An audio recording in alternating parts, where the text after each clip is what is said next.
In 1968, local Channel 10 Philadelphia television reporter Bill Baldini was just 26 years old the first time he set foot on Pennhurst property. He'd heard from numerous viewers that the local mental health facility, the Pennhurst State School and Hospital, located just a quick 30 minutes northwest of Philly in Spring City, about 30 miles away, was a chamber of horrors.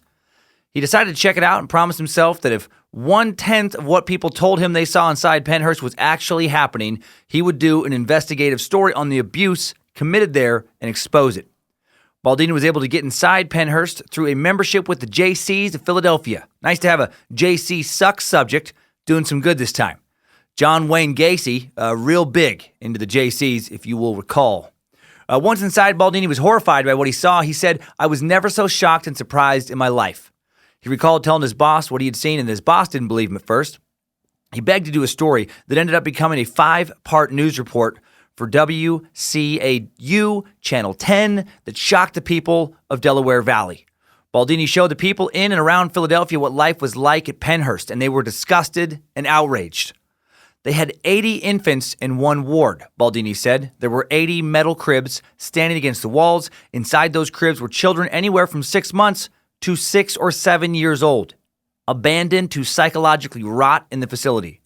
His news director and executive producers actually cried when they watched the footage. Usually back then you got 1.5 minutes for a story, Baldini would later explain. The first story on Pennhurst was 7 minutes. Baldini's story eventually led to our government investigating the treatment of the patients at Pennhurst, which led to the institution being shut down for good. And I think Baldini's story led to a lot of people taking a closer look at themselves. Now that they knew this was going on, what should be done with members of society less fortunate than they were? It's a question many of us are still asking. We take a hard look at Pennhurst today, and we examine our own recent cultural attitudes towards, people who are intellectually disabled. In a let's try and take better care of each other, let's not suffer the little children edition of Timesuck. You're listening to Timesuck.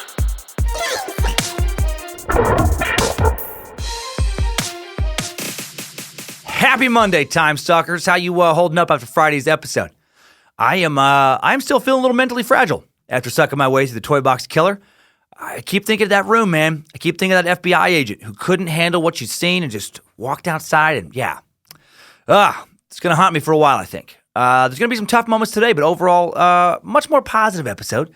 An episode featuring a lot of people trying to do good, trying to do their best to change things for the better. I am Dan Cummins, aka the Jerk-Off King. I'm the Master Butt Blaster. That doesn't sound right. No, I'm the Master Sucker. There we go. I'm the fourth leg of Bojangles. I'm the voice box of Michael motherfucking McDonald. What a fool believes he sees. The wise man has the power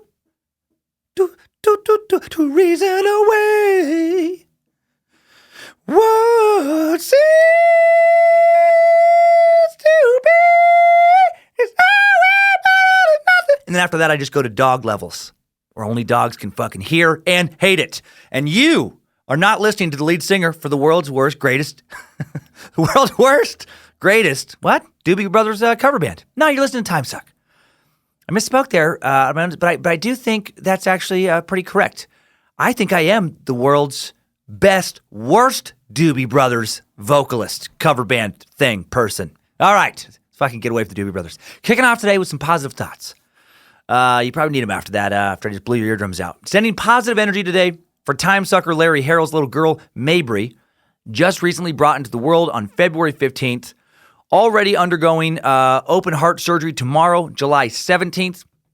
Larry's called upon the Timesuck community to ask that we say a quick word for his daughter. Quick prayer for Mabry Harrell. So pray to your God, Timesuckers. Pray to Jesus, Allah, Yahweh, Buddha. Pray to Nimrod. Pray to whoever else you look to for guidance or clarity. Pray for little Mabry, this brave little champion of a meat sack. She needs your thoughts right now to mend her broken little heart. So I don't know you, little Mabry, but I love you. And I'm telling you to fight with everything you've got tomorrow. Don't fuck around, little girl. You grow up to be a force of good in this world. A world that can be so cruel and so dark. You grow up, you be one of the good guys. You change things for the better.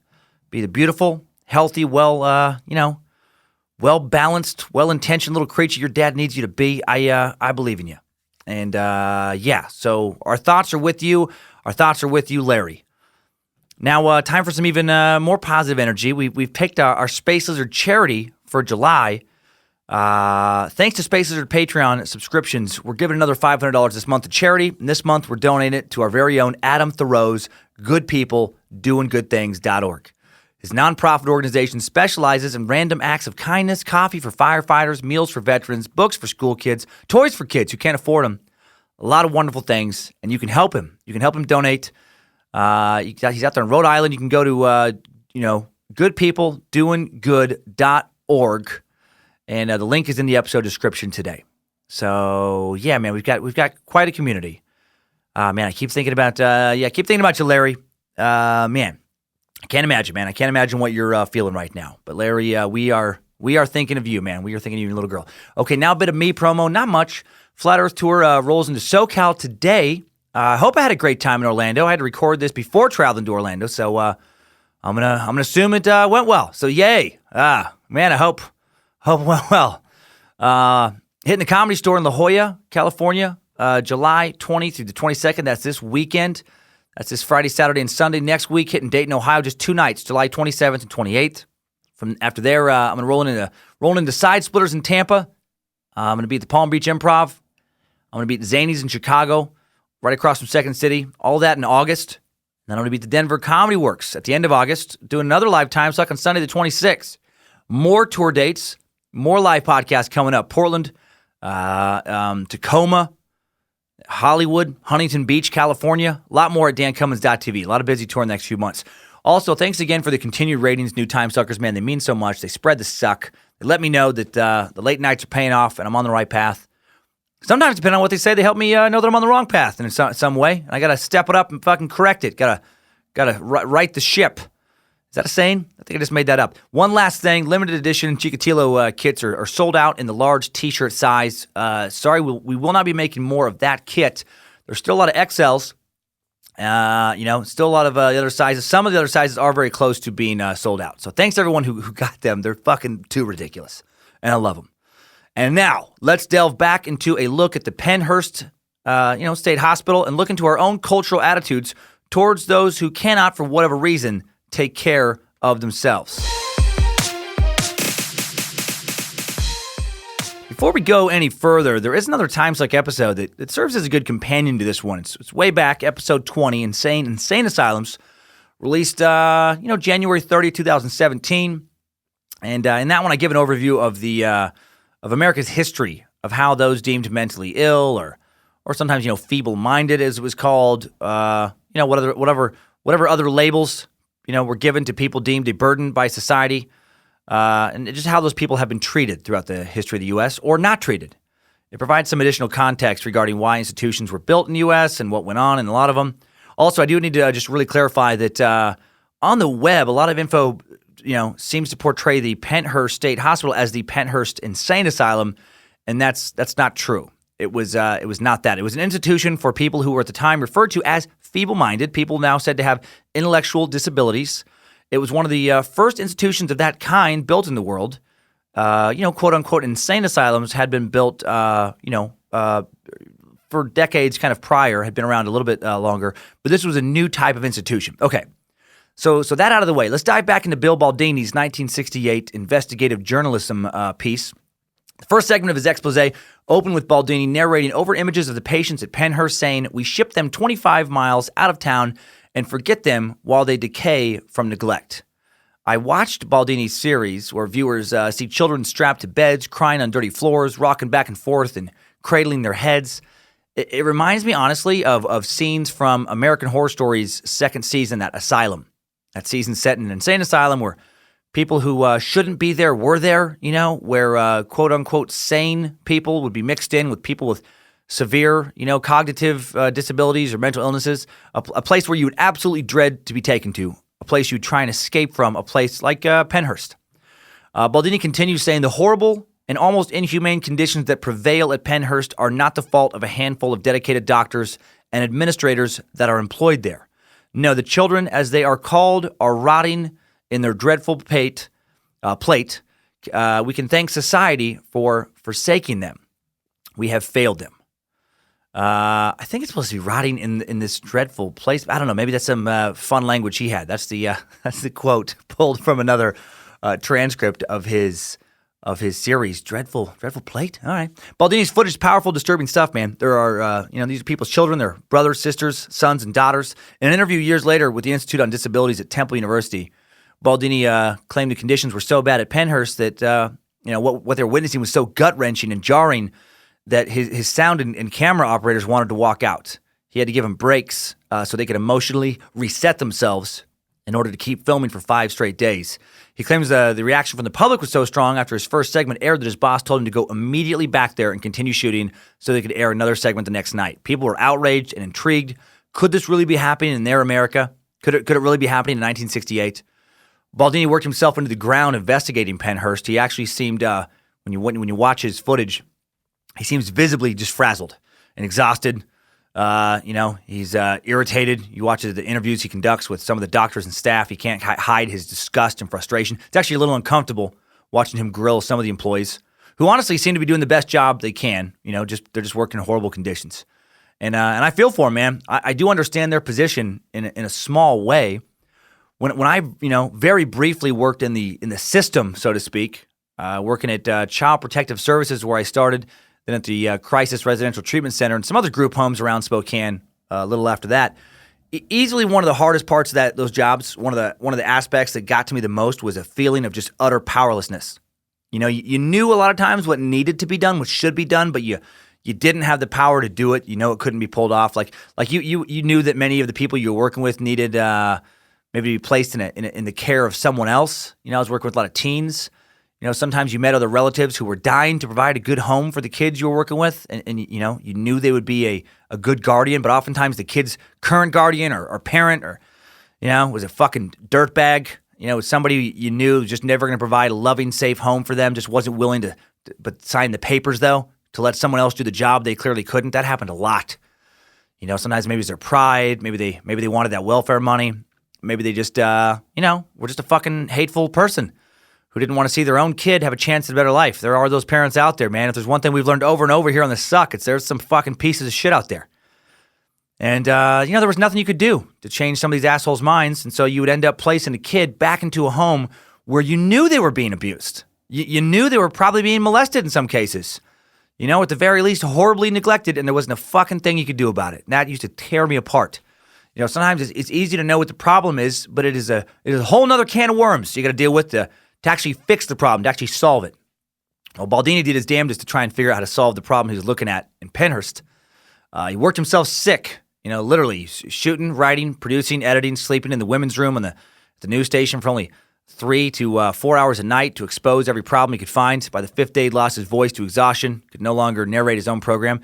And that really is from the articles. It says that you're sleeping in the women's room. I thought that was like a weird note. Like, why can't you sleep in the men's room? I'm guessing because the women's room probably had like a little fucking, like a little, not a couch, but I'm trying to think why I've been in some women's rooms, but I have.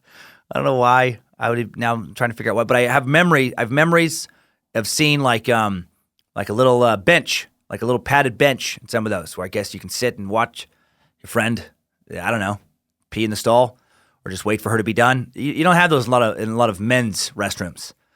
So, and men's restrooms, sometimes I've had to this is why I've done it. Sometimes what I'll do is if I'm out in public and the men's room is locked and I really got to go, I'm just like, all right, fuck it, I'll just go in the women's room. Like if it's a one at a timer, for sure. I won't go into it if it's multiple, unless someone's guarding the door, But I have noticed that the conditions in a women's restroom tend to be way better than conditions in men's restrooms.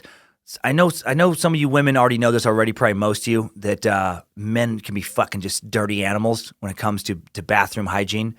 Partly due to us having to stand up and, shoot it a little farther to get in the toilet in some cases.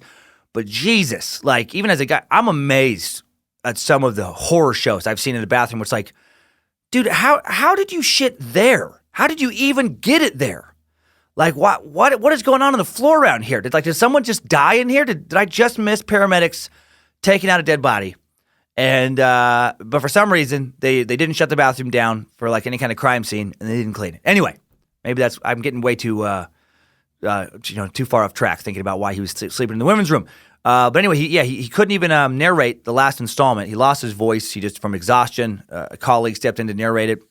Because what he found was intense, man. There was only 2 attendants, for example, watching those 80 kids in the cages we mentioned earlier. When he asked why the kids were put in cages and why they also couldn't walk, he was told they didn't have enough staff to set up mattresses on the floor in order for these children to learn how to crawl. So they basically just left them in cages. And again, children 6, 7 years old in this instance didn't know how to walk, didn't know how to talk, just sitting in a little cage. Fucking terrible. In an interview with Dr. Jesse Fear, and that really is his name, there was a dude there working there named Dr. Fear. Dr. Fear, your patient's here to see you. Fuck, it's terrible. He shared other disturbing details of Pennhurst with Baldini, like how residents who would act out would be punished by downgrading them a little bit. This is a weird thing to do to somebody. By this, what he would mean is that, say somebody has an IQ of like 80. Someone's just a few points outside the normal range, but their family couldn't take care of them for whatever reason. It could be somebody who just needs a loving family, a stable home, and education more than treatment. If they got that, they could become a functioning member of society. And then these people would be frustrated that they're fucking stuck in an institution, and they would act out. And then, as punishment, they would be put in a different level of one of the buildings, a different room with people of IQs of, say, 10, 20, 30, people who didn't know how to speak, people who could have severe cognitive disabilities might flail, themselves about wildly or constantly scream or shit on the floor or try to hit or kick anybody who came near them. Can you imagine being locked in a ward like that if you're a person with an IQ in or borderline in the normal range? And then the person just to cherry on top, the person putting you there is fucking Dr. Fear.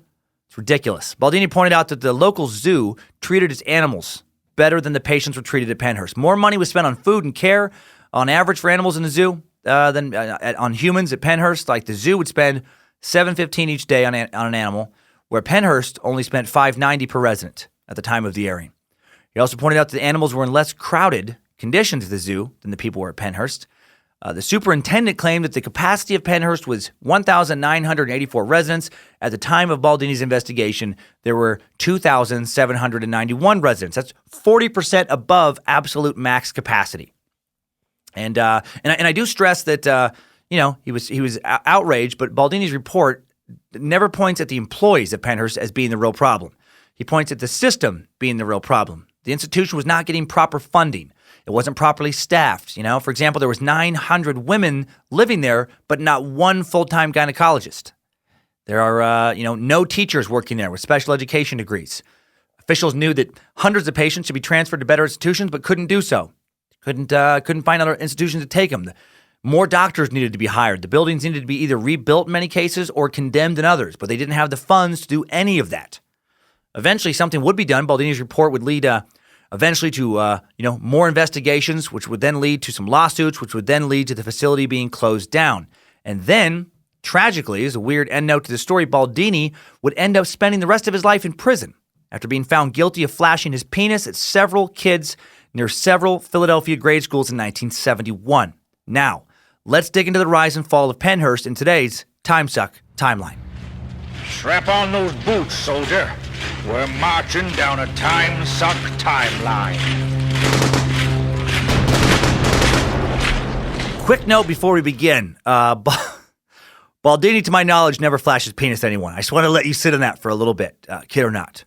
What a fucking weird footnote to his story that would have been, and what a weird thing for me not to address. Just to be like, yeah, this guy, he's a social justice warrior. He exposed a lot of things, and he fucking showed his dick to some kids. Anyway, moving on. That'd be terrible for the story. Baldini fought for the people of Philly who could not fight for themselves. He was a champion of social justice and reform. And then, inexplicably, he started whipping his dick out around town, local schools. Baldini's weenie was the headline in a lot of papers. Baldini's weenie made one too many cameos on October 7th, 1971, near the monkey bars of Radney Elementary School. He was incarcerated and then never heard from again. Why couldn't Baldini get a hold of his weenie? Or rather, why couldn't he let it go more often? Anyway, 1897, the Polk Center opens. It's the first state-operated institution in Pennsylvania for people with intellectual disabilities. Prior to institutions, the mentally ill and the mentally impaired were generally cared for or not cared for by their families or put in almshouses in the U.S. And the quality of care varied considerably. Some people were cared for by their families, and, some were locked in a room or a basement or attic. Sounds horrific on the surface, and it is. And, sure, sometimes it was. But people don't always have the resources to handle the burden life has placed upon them. That's what I always think about with stories like this. A lot of people get so fucking outraged, but it's like, would they do anything any different? Like, oh my God, how could they just lock them away? All right. What would you do? What would you do if you're some 19th century homesteader? You're struggling to grow enough crops to feed the family of 10 you got, 2 of the kids have polio already. Dad has a bad back. Mom has the gout. Everyone has a touch of scurvy. A lot of scurvy back there. There's no running water, no indoor plumbing. You're living in a 2-room shanty. And then, the 8th kid is born with severe disabilities, mentally and physically. This 8th kid's never going to be able to help around the house, never going to be able to work the farm, needs to be fed, cleaned, kept from hurting himself. Pretty soon, even though he needs the care of an infant, he's too big to hold, too big to put in a sling.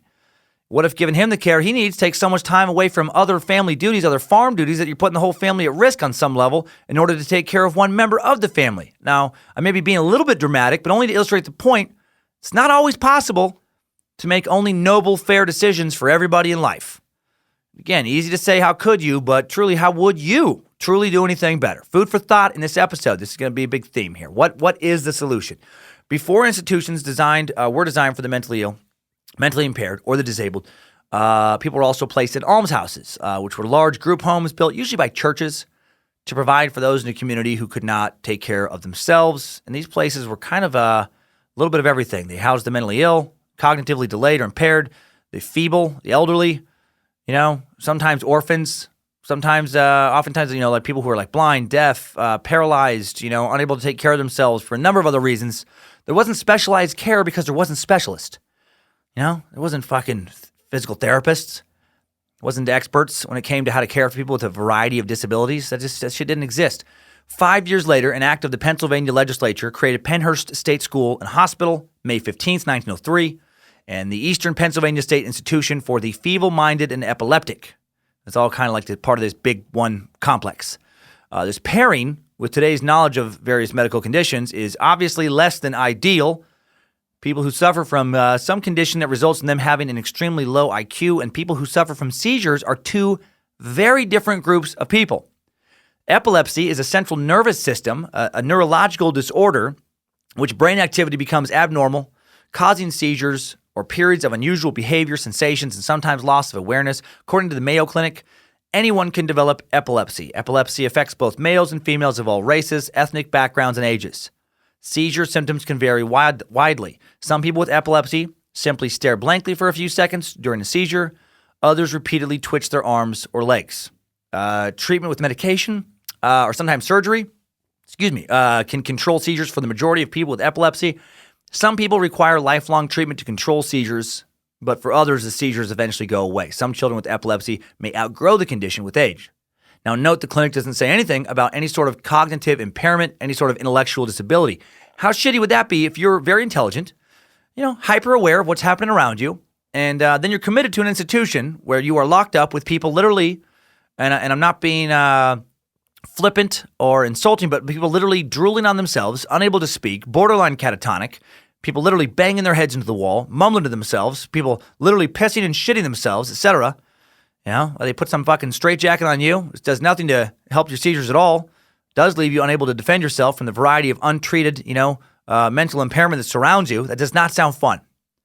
Also, initially, I should note that epileptics and the intellectually disabled were housed in separate locations, but I paint that scenario because overcrowding almost immediately led to many of them sharing the same space. Between 1903 and 1908, the first buildings of the Eastern State Institution for the Feeble-Minded and Epileptic are completed on a site known locally as Crab Hill, an area named after the hundreds or possibly even thousands of forest crabs that lived on the hill at the time. Now, weird side note, sadly, because of the institution's construction, this local subspecies of the eastern North American land crab now thought to be completely extinct. But for the first few years of the institution being open, these land crabs were a bit of a problem. They had to be exterminated on numerous occasions. They kept building nests inside the walls of the hospital, said to be the size of house cats. And while their pinchers were not strong enough to cut off a finger or a toe, they could and did pinch hard enough to create gashes that had to be closed with stitches a lot of the time. They could also fly short distances using some kind of helicopter propeller type appendage emanating from the center of their backs. And they could start fires with their minds. Land crabs, by the way, are in the same animal genus as the Florida sea chicken, which includes a variety of other species that are not fucking real. Tell me one of you still thought for a few seconds that there used to be a small forest crab living in Pennsylvania that could also fly around like a weird little helicopter. No, I have no idea what Crab Hill is named after. The facility is situated in Chester County, near the borough of Spring City. I'm a fucking jackass. I just keep thinking about these crabs. Sorry, that's so funny to me. It was a huge institution. It was a whole complex of structures: the Philadelphia Building, Quaker Hall, Rockwell Hall, Franklin Hall, Noble Hall, Union Hall, Vincennes Hall, Tennekim Hall, Industry Hall, a lot of fucking halls. Most of the buildings were completed within the first 2 years of the facility's opening. Numerous farm buildings also completed in the first wave of construction, as well as a sewage plant, as well as a power plant. And it had all this shit because, well, today, like, Philly is, basically grown to the point that, Pennhurst is located in the suburbs of the suburbs, down the road from an outlet mall. But back then, it was in the country. That was part of the point of it. I think Baldini said 25 miles. When I looked at MapQuest, it said about 30 miles from Philly proper. To be away from the city, separated from everybody, was the point of it. These people were sent to a place where no one would have to see them. No one would have to think about them, truly ostracized from the people of Philadelphia, so they didn't want to have to feel any guilt over sending them over there. And there is another reason they were sent far away that's even more fucked up. The so-called best minds of the 19th century had become convinced that poverty, crime, prostitution, drunkenness, etc., all caused by, quote, mental defect. And removing the, quote, defectives from society and preventing their procreation would certainly solve the problem of the feeble-minded. For all time, while doing so would also cure the ills of society for which they were being blamed. Pennhurst was a product of pseudoscience that asserted that people with intellectual disabilities needed to be shut away from the world for their own benefit and, more important to these people, for the benefit of the larger society around them. These people thought they could rid society of essentially like criminal nature by sending people with cognitive disorders out to institutions and keeping them from breeding. I'm not sure how they arrived at this conclusion about, like the criminal stuff. Like, had any of these leading minds ever met a criminal? A lot of criminals, are anything but feeble-minded. Did they think Billy the Kid and the Jesse James gang, all those guys were, other outlaws were mentally handicapped? I'm pretty sure you don't pull off a stagecoach robbery if literally everyone in your gang has the intellectual capacity of like a young child. I feel like the leading minds of the day could have thought this one through a little bit more, a little less scotch, gentlemen, a little more discussion. I don't know. Maybe they were just tired. Sometimes you make bad decisions when you're tired. Maybe they just needed one good night's rest on a Lisa mattress. God damn it. Today's Timesuck is brought to you by Lisa, driven by the mission to provide a better place to sleep for everybody. Lisa is an innovative direct-to-consumer online mattress brand, a company that is socially conscious, a company that hates people sleeping in cages. If Pennhurst would have been ran by Lisa Mattress, it'd still be here today because it'd be a good place to go. It'd be a model institution. Why? Because Lisa cares. For every 10 mattresses Lisa sells, they donate one to a shelter through their 110 program. Who else does that? I love it. They also plant one tree for every mattress sold, donate 1% of each employee's time to volunteer for local causes. Not to mention, with the patented universal adaptive feel, Lisa is designed for all types of sleepers. Features 3 premium foam layers, including a 2-inch Avena foam top layer for cooling and breathability, a 2-inch memory foam middle layer for body contouring and pressure relief, a 6-inch dense core support foam for durability and structure, works for sleepers of all sizes, and is good for some bedroom tomfoolery. My wife, Lindsay, Queen of the Suck, she loves sleeping on a Lisa mattress, on ours, and sometimes she loves not sleeping on that Lisa mattress. You know what I'm talking about. You know what I mean? Those foam layers, they can handle some pressure. And now Lisa is continuing to expand its offerings to include the Lisa pillow, blanket, foundation, and frame. Try a Lisa mattress in your own home for 100 nights risk-free. Available in the U.S., UK, Canada, and Germany online with free shipping. This 100% American-made mattress ships compressed in a box right to your door. You can try it at the Lisa Dream Gallery in Soho, New York City, Virginia Beach, at over 80 West Elm stores nationwide. Get $160 off when you go to leesa.com/timesuck. Link in the episode description. You fucking get over there. All right, now back to a story about a place that undoubtedly had nothing but the shittiest of shit mattresses. wouldn't be surprised if they had mattresses literally made out of shit. The original idea for Pennhurst was to erect a facility for not less than 500 persons and specified the building shall be in two groups, one for educational and industrial department and one for the custodial or asylum department.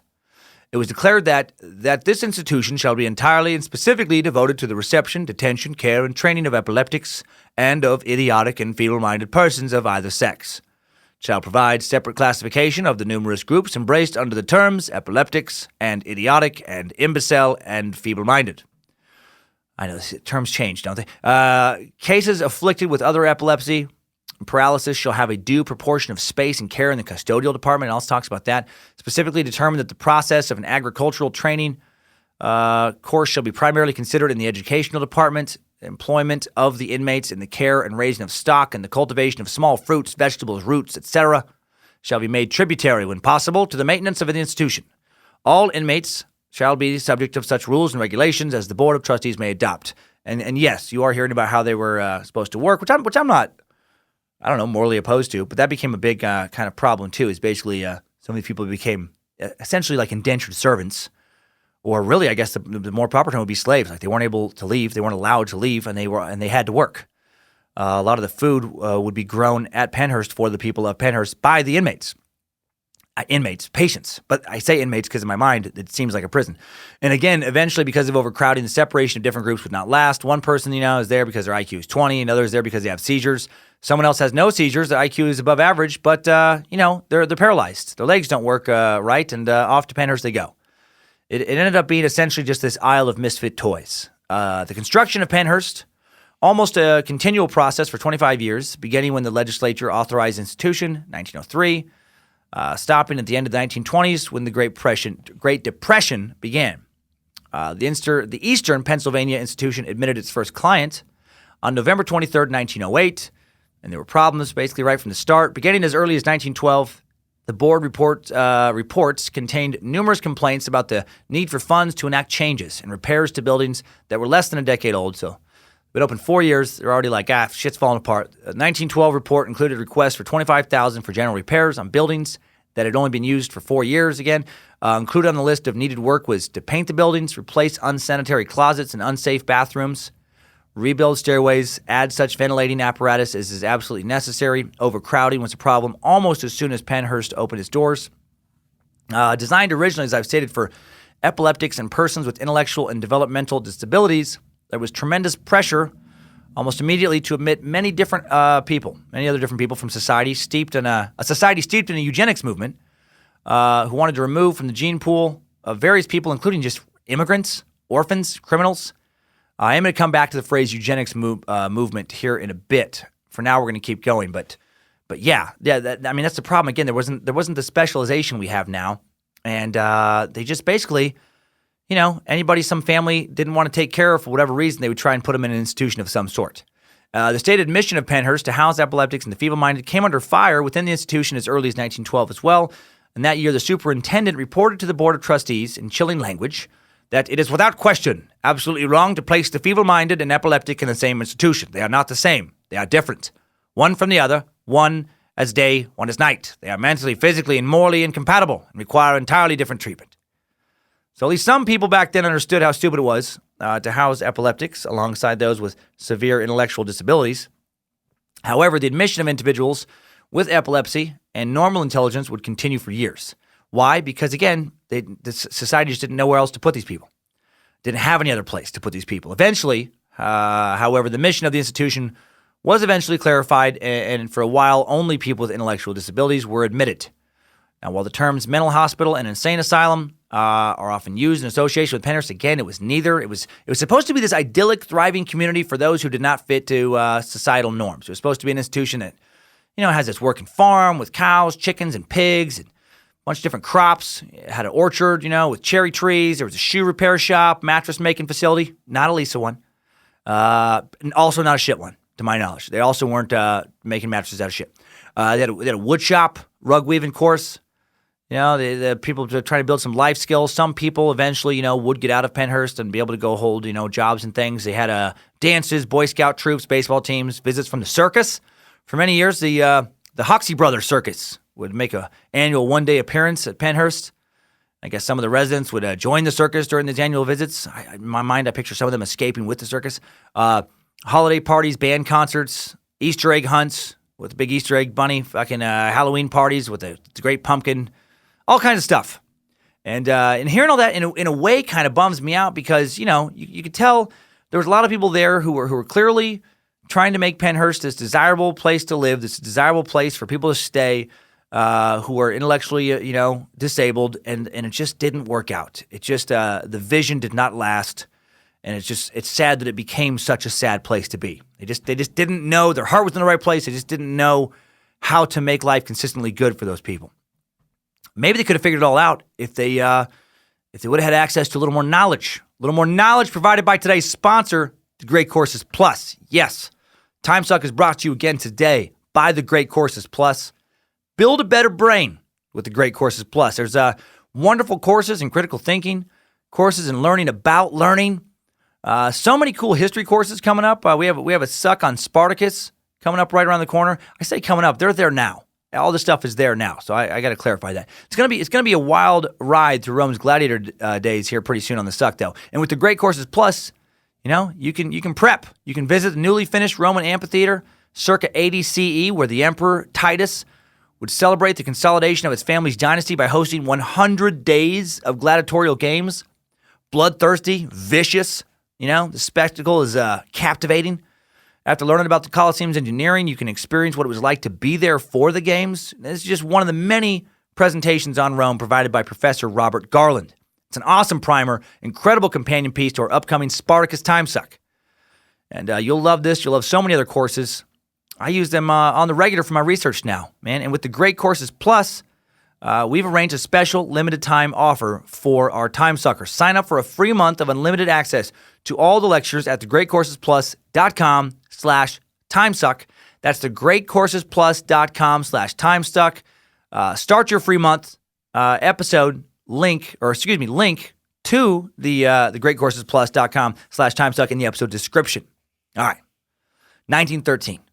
Pennsylvania Legislature, partially in response to concerns raised by the Pennhurst Board of Trustees, appointed a commission for the care of the feeble-minded. The commission's conclusions included a statement that the feeble-minded were unfit for citizenship and they posed a menace to the peace of society. They recommended a program of custodial care to break the endless reproductive chain.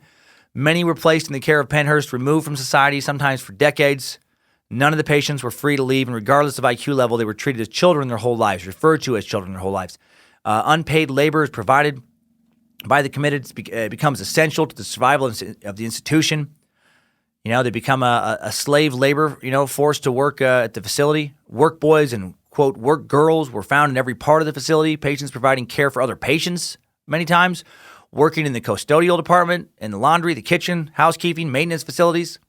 The board started making some money off this place. They reported a profit of more than $50,000 for the farming operation of a 2-year period ending in May 1926. Adjusted for inflation, the $50,000 in earnings will be equivalent to more than $650,000 today.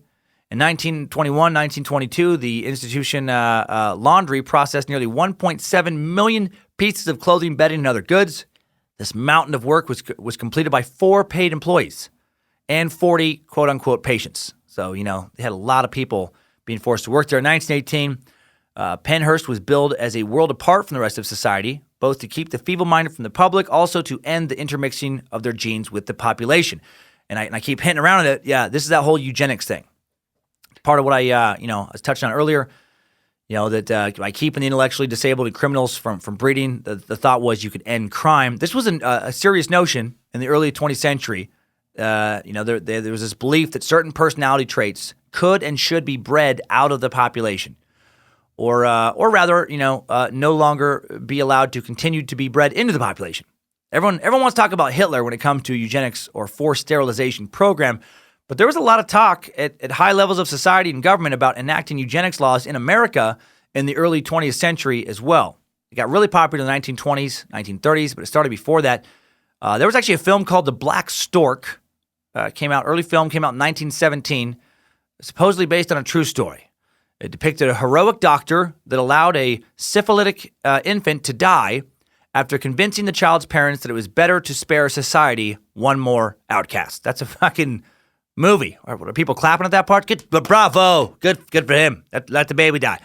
The American Eugenics Society was founded in the 1920s. The term eugenics was first coined by Englishman Francis Galton in the mid-1800s. Galton was an intellectual whose body of work spanned many fields, including statistics, psychology, meteorology, genetics. Incidentally, he was also the half-cousin of Charles Darwin. I've heard of him. Galton's first academic foray into eugenics analyzed the characteristics, such as superior intelligence, of England's upper classes and concluded they were hereditary. Therefore, desirable traits that could be passed down through generations. Galton advocated a selective breeding program for humans in his book, Hereditary Genius, saying, consequently, as it is easy to obtain by careful selection a permanent breed of dogs or horses gifted with peculiar powers of running or of doing anything else, so it would be quite practical to produce a highly gifted race of men by judicious marriages during several consecutive generations. Now, obviously, this whole kind of notion was tainted very much. The well was poisoned very strongly when Hitler got a hold of this information. It was like, yeah, that's how we get the white master race going. As I yell that, I again think about the neighbors in the building that could maybe only hear me say that. You know, they just hear like mumbling, and then they hear me scream white master race. Like, fuck. Or worse, they're like, hell yeah, exactly. Okay, so Pennhurst becomes part of this movement. The sexes were separated on the Pennhurst campus to keep people from reproducing, was a large part of that. In the biennial report to the legislature submitted by the Board of Trustees, Pennhurst chief physician quotes Dr. Henry Goddard, a leading eugenist, as follows, saying, every feeble-minded person is a potential criminal. This is the main doctor at Pennhurst. The quote was used to support the argument for an expansion of the institution. It goes on to say, the general public, although more convinced today than ever before, that it is a good thing to segregate the idiot or the distinct imbecile, they have not as yet been convinced as to the proper treatment of the defective delinquent, which is the brighter and more dangerous individual. It is now generally understood that feeble-mindedness is in the great majority of instances the direct result of hereditary transmission of mental defect. It is also known that the feeble-minded female is very likely to bear children and that these children are almost certain to be defective or in some way permanently dependent. The feeble-minded girl is more of a menace to society than the feeble-minded boy. Statistics show that feeble-minded girls and boys marry in the ratio of 3 to 1. It would seem, therefore, that if the state is not adequately equipped to care for all of the feeble-minded girl should have institutional care in preference to the boy, since she is the greater menace. Fucked up language, man. Fucked up language here. Super insulting. Again, forced sterilization never caught on as a real political or scientific movement in this country since it died out after the world saw what Hitler's eugenic movement looked like. However, in the cases of certain people who are truly incapable of raising their own children, I don't necessarily, I know this is not a popular opinion, I don't necessarily disagree with some kind of mandatory sterilization in some sense. I mean, I do have a fucking bit on mandatory sterilization in one of my stand-up specials. And hear me out. I'm not going fucking Hitler. Not going Hitler or anybody. This has nothing to do with race. To me, it has to do with common sense and trying to prevent the most senseless tragedy you can. And let me tell you a story about why I have this belief. All right? This comes from personal experience. While I cannot recall her name, there was a woman I supervised child visits for at Child Protective Services back in Spokane, Washington many years ago, a woman I'll never forget. She was only allowed to see her kids a few times a month. I believe it was twice a month for an hour and a half, 90 minutes at a time, and only at the local CPS offices where we had visitation rooms. Little rooms with a few toys, few chairs, and a big window so anyone walking down the hall, usually an actual social worker, I was just an intern, could peek in. My horrible job was to sit in one of the chairs in one of these little rooms with the clipboard, sit in there, with, the kid or kids and the parent or parents, and take notes on the visitation. Take notes on the visitation while the visit was happening. Was the parent engaged with the child? Did the child seem responsive to the parent? Did the child seem like they wanted to be there? Did the child seem like they wanted the parent to be there? Was the child happy when the parent showed up for the visit? Was the child sad when they left? It was a fucking terrible job. that will haunt me on some level forever. Felt like I was sitting in a big pit of fucking sadness and despair. I got to share hour after hour some of the saddest moments of these families' lives. The kids would be driven to our offices by whatever relative they were living with, or foster parent, or social worker, or employee of some group home where they were staying. A lot of tears shed in those visits by a lot of people, and it was always hardest on the kids. The kids either loved their parents dearly and didn't want the visit to end and have to be sent back to whatever home or facility they were staying at, or the kids were furious with or hated their parents and didn't want to see them at all. So you either felt terrible for the parent or parents, or terrible for the kid or kids, or sad for fucking everyone. It was just a lose situation. And anyway, this one woman, her visits and visitation rights made no sense to me. She was allowed to see her kid, the kid that I was supervising the visits for, but she was never going to be allowed to bring him home. Not ever. She'd never be allowed to be in a room, alone with her kid. And why? Because she was a convicted level 3 sex offender. I do not remember the exact nature of the molestation charge against her. I do remember that she had been molested herself, and that it was an instance of her acting out on a very young child, like under the age of 2. And I also don't remember her coming across as a predator. She came across as someone who didn't understand why it was wrong to behave sexually with a child. And why didn't she understand? Because she was very intellectually disabled. She was very cognitively impaired. She had an IQ, I think somewhere down in the 50s. She lived on disability money.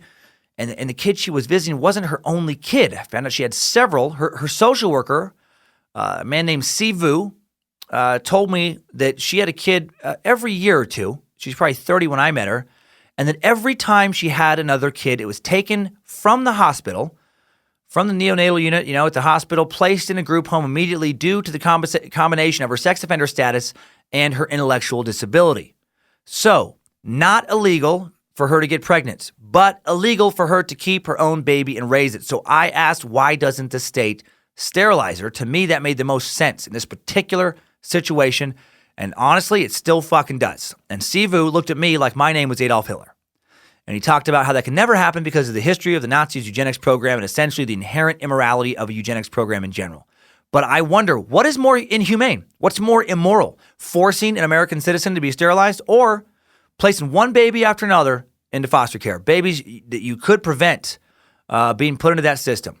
What seemed immoral to me was allowing this woman to keep having kids, that she would sometimes be allowed to visit, which I still don't fucking understand, and that she'd never be allowed to raise. What kind of sense does that make?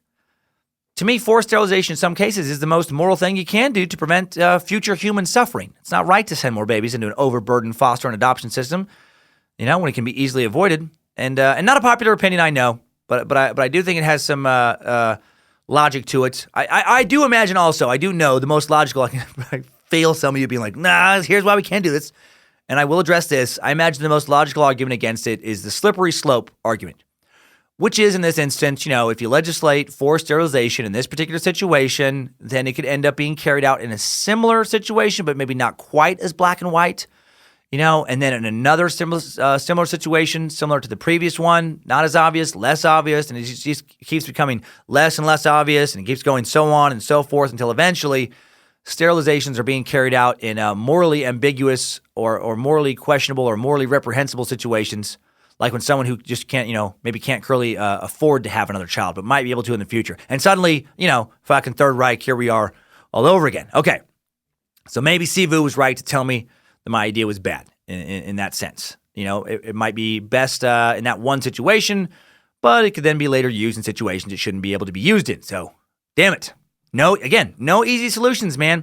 No easy solutions is the theme of this suck today. Okay, so in 1930, the first buildings on the upper campus, known as the female colony, are completed at Pennhurst. Also in 1930, another labor training facility is opened.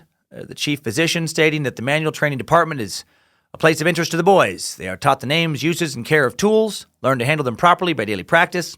They first make simple articles requiring no joints, such as match scratchers, coat hangers, etc. And after that, they've mastered the rudiments of fitting and joining. They can handle their tools with ease. They are allowed to make small tables, chairs, stools, etc. And then a lot of these things would be sold. Many beautiful and useful articles, again, made for sale to visitors and relatives. Profit going to the Children's Amusement Fund, which would purchase luxuries such as Easter eggs, Christmas gifts, party prizes, which again is cool, but also kind of bums me out, man, that they had to, make furniture so they could have Christmas gifts. It's fucking sad. Also at the age of 14, the female students would attend the home economic department. At the completion of this course, each girl would be capable of preparing and serving a complete meal. There would be beneficial training such as pressing, mending, and sewing. So again, clearly some people trying to make life as nice as possible for the patients at Pennhurst. Long before Baldini showed up with his investigative cameras. It just, it wasn't always terrible. It wasn't terrible in theory. Staffing was an issue early on at Pennhurst. For the first 50 years of its existence, the majority of Pennhurst employees were required to live on campus. Yeah, I bet that hurt recruiting a little bit. In the early years, the lack of suitable housing was often cited as one of the reasons why it was hard to hire and keep staff. Yeah, of course, you just, hey, you should apply at Pennhurst, man. Pay is good. Hours aren't that bad. They provide housing. Oh, that's cool. Where did they put you up? I didn't think Pennhurst was near any towns. I thought it was the middle of nowhere. Yeah, they put you up in Pennhurst. It's not bad. You get used to it. After a while, you can kind of barely hear the screams and cries at night when you're trying to fall asleep. Yeah, sounds like a nightmare. An informational booklet sent out in the 1940s reveals continued overcrowding at Pennhurst, saying the patient population is at present approximately 2,400, with a waiting list of nearly 1,500. And that's hundreds over capacity. Boys and girls are equally divided, live in two separate colonies. Children are admitted between the ages of 6 and 16. In the 1940s, also a dark side of Pennhurst begins to grow.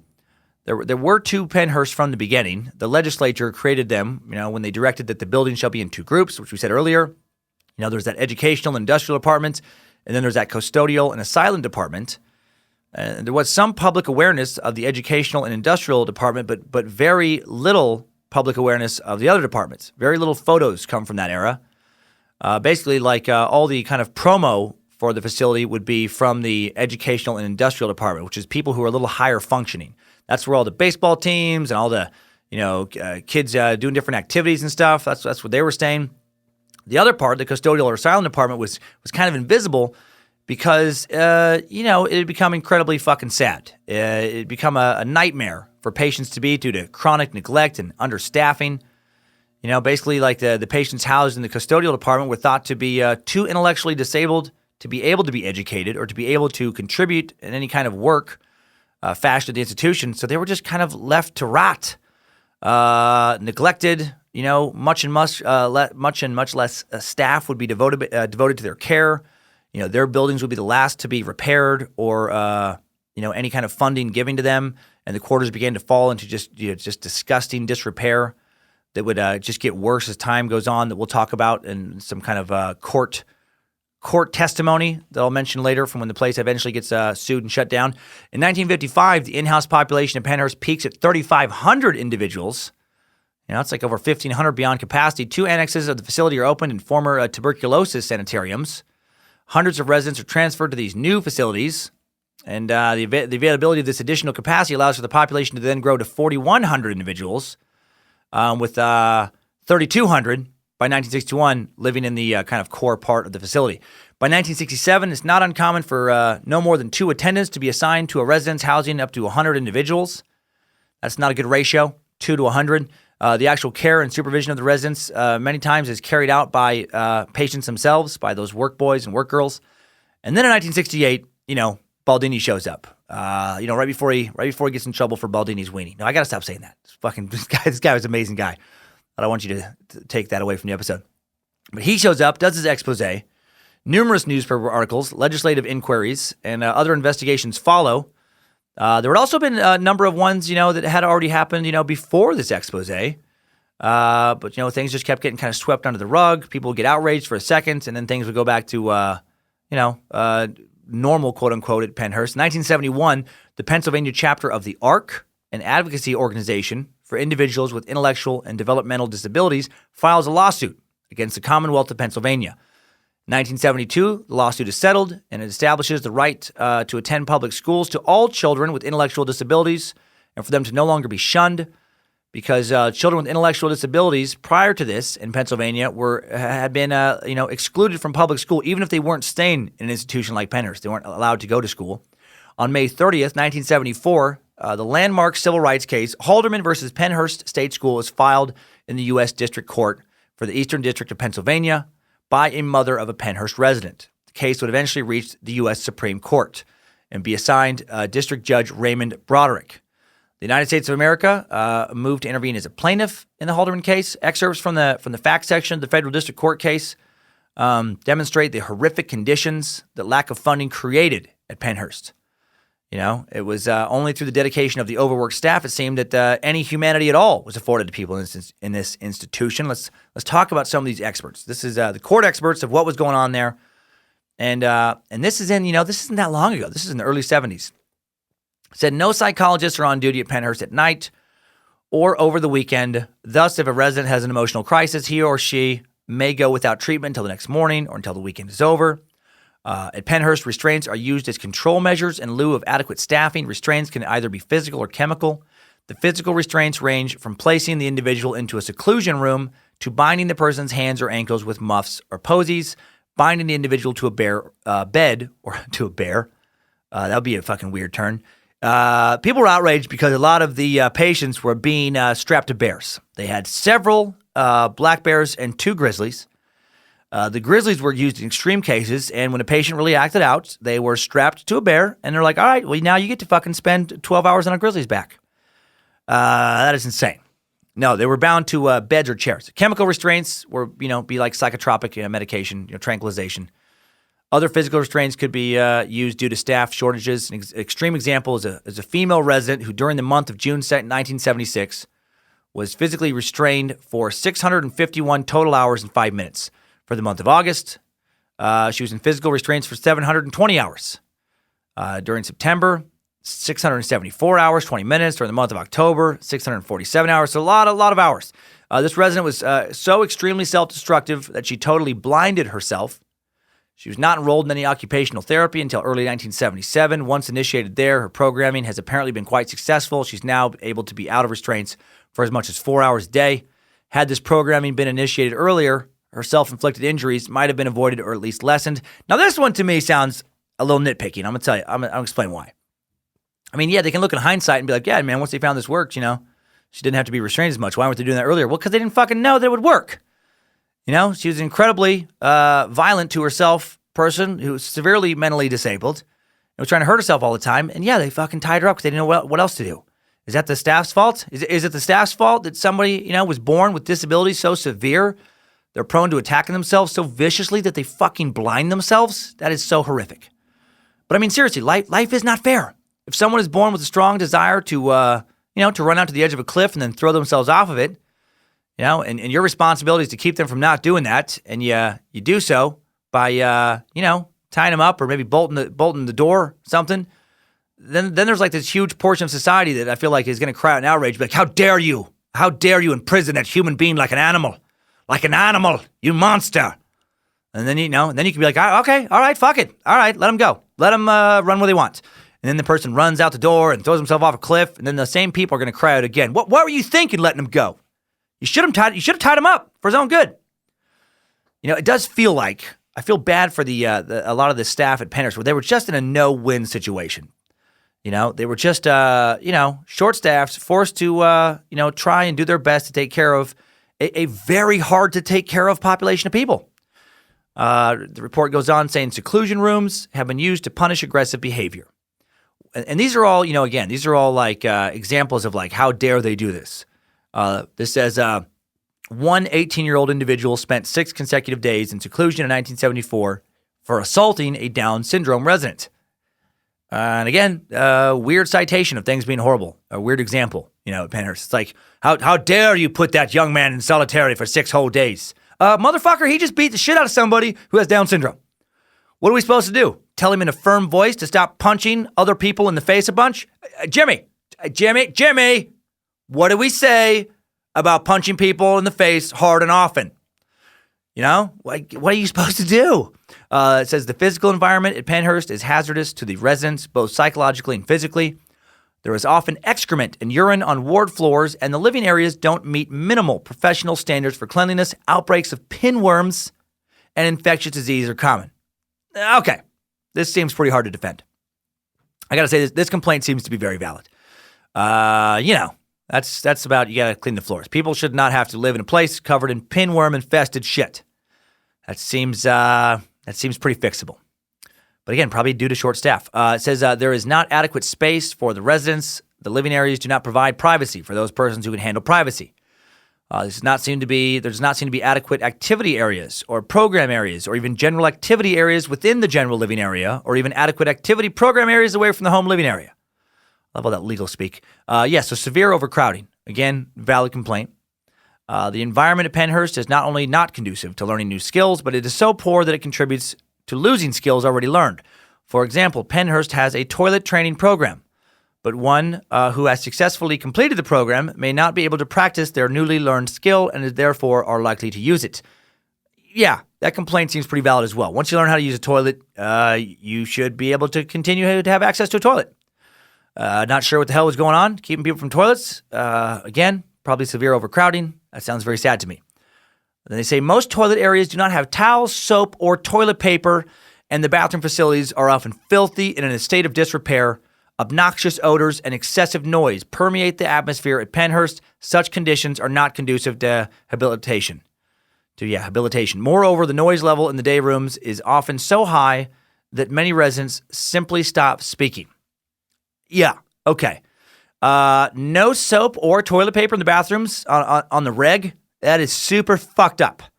I feel like that problem is, strongly linked to the shit covering the floors situation. A little toilet paper, a little bit of soap might, kind of knock out both problems. Mama Ridgway would have lost her shit at Pennhurst over all the shit other people were losing. So many filthy weens needing to be cleaned. Mama Ridgway would have come down with carpal tunnel after just a few days, which is all the ween cleaning she would have been doing. Man, though, that is terrible. I mean, we've all used a gross bathroom. Like we've all been traveling, and you've walked into. I've walked into a place a few times, even where I've really had to go. Where I'm like, I can't. No, I'm not going in there. I am not. I do not. That's when you know a place is dirty, when you don't feel comfortable taking a shit in a place. And this bathroom just sounds basically like the worst a bathroom could be. Like at this point, it's not really a bathroom. It's just a room. It's just an area. It's just a physical location that you just shit in, like an animal. That's terrible. Injuries to residents or by other residents are common. It says through self-abuse. For example, on January 8th, 1975. Oh, not just through self-abuse. Check this out. It says by January 8th, 1975.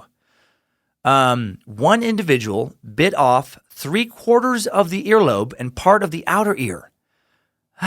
Of another resident while that second resident was asleep, that sounds so horrific to me because, either you're severely drugged up and I guess you don't feel it and then you wake up with part of your ear being chewed off, or you've been restrained, which I think is the more likely, sadly, the more likely scenario.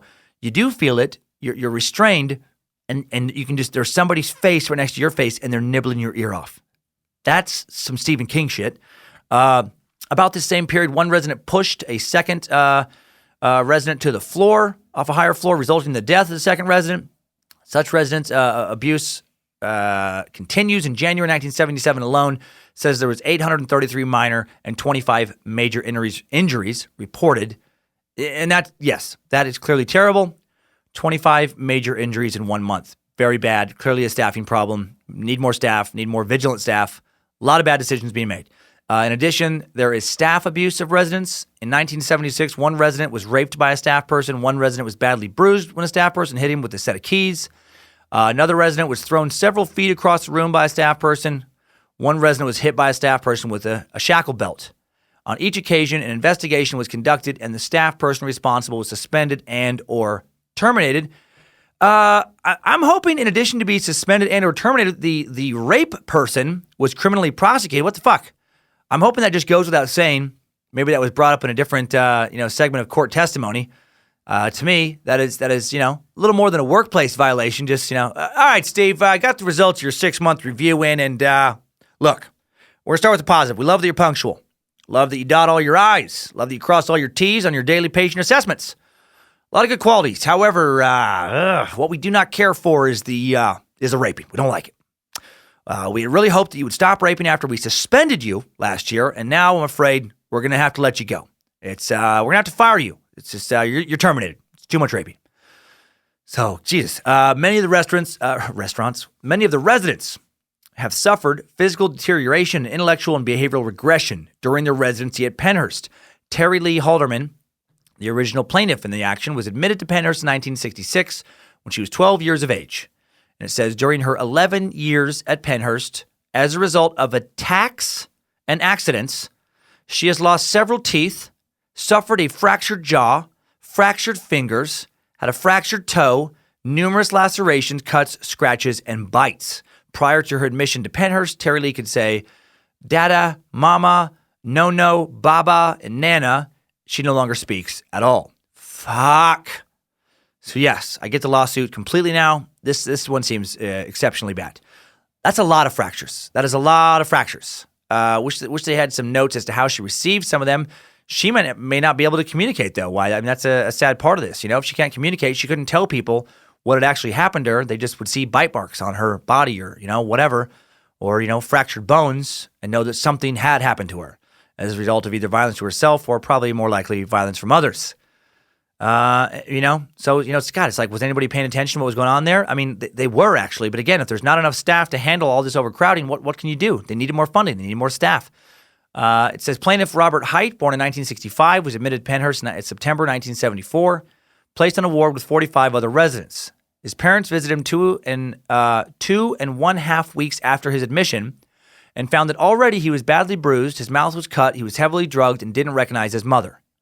On this visit, the Heights observed 25 residents walking the ward naked, others partially dressed. During this short period of time, Robert had lost skills that he had possessed prior to his admission, and the Heights promptly removed Robert from the institution, Mrs. Hight commenting that she would not leave a dog in conditions like that. Fuck. Yeah, this complaint seems pretty bad too. A lot of bad stuff happened. This is terrible. It says approximately 21 of the 45 living units at Pennhurst are locked to prevent individuals from leaving their living units. Those individuals over the age of 18 who have been quote-unquote voluntarily admitted to Pennhurst are theoretically free to leave the institution at any time.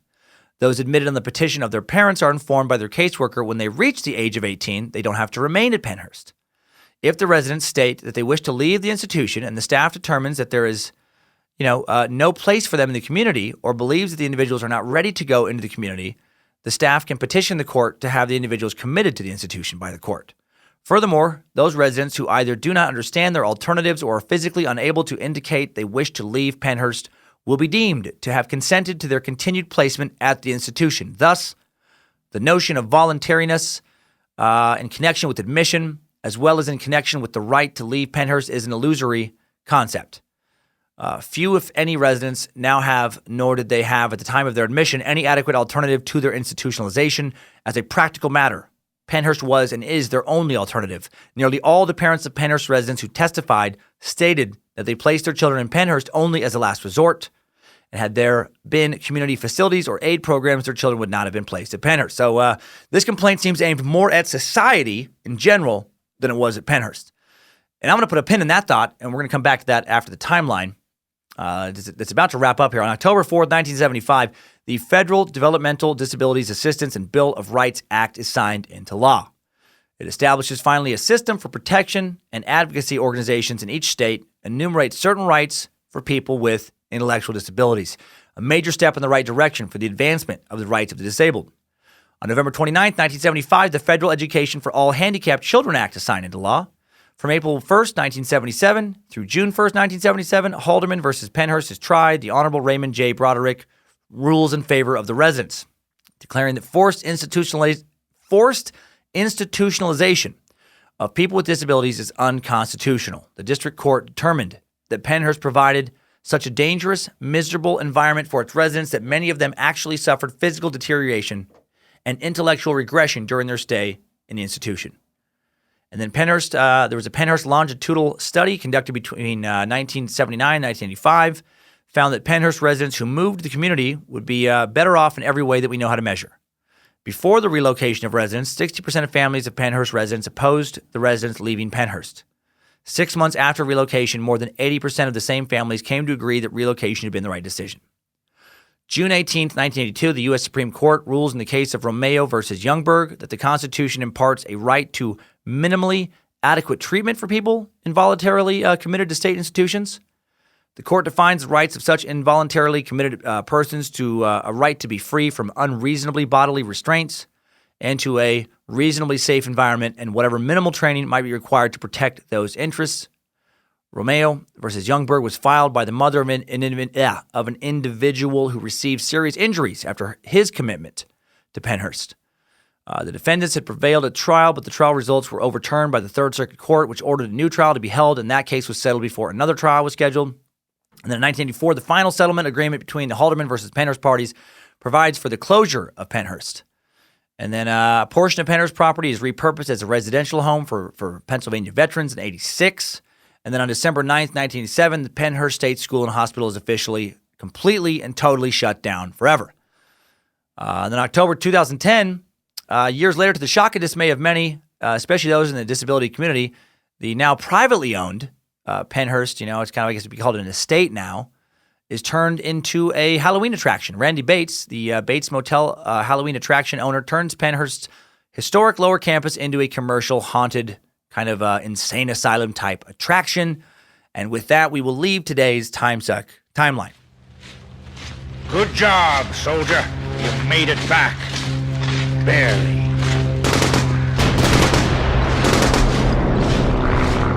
So, this suck was not what I expected. First off, I'll be honest. I thought Pennhurst was an insane asylum.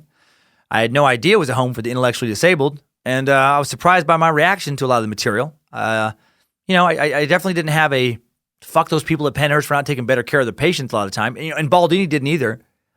He realized the problem was a lot bigger than that. Pennhurst didn't fail because of the staff. It failed because of society. It was never built to succeed. It wasn't built for the right reasons. It wasn't given a proper staff. They didn't put enough money into it. And why? Because, why did all this happen? Well, because a lot of families felt that they had family members who were too hard to take care of themselves. So, are those families at fault as much as Pennhurst was for the treatment of the patients? No, I don't think so. Pennhurst was supposed to be able to take care of their patients, but it didn't. And why didn't it? Again, because it didn't have proper funding. And why didn't it have proper funding? Well, because not enough tax money was allocated to funding Pennhurst. And why wasn't enough money allocated? Well, because the care of the intellectually disabled was not and is not, frankly, a cultural priority. It's gotten better since 1968, since Baldini's report, a report aired, interestingly, the same year that the Special Olympics were founded by Eunice Kennedy Shriver, sister of JFK, mother of Maria Shriver. Pennhurst has been closed for years now, but are things better for the intellectually disabled today? I would think overall, but in many ways, not. For a lot of people, widespread abuse does continue. I came across a November 21st, 2016 article in the Chicago Tribune called "Suffering in Secret."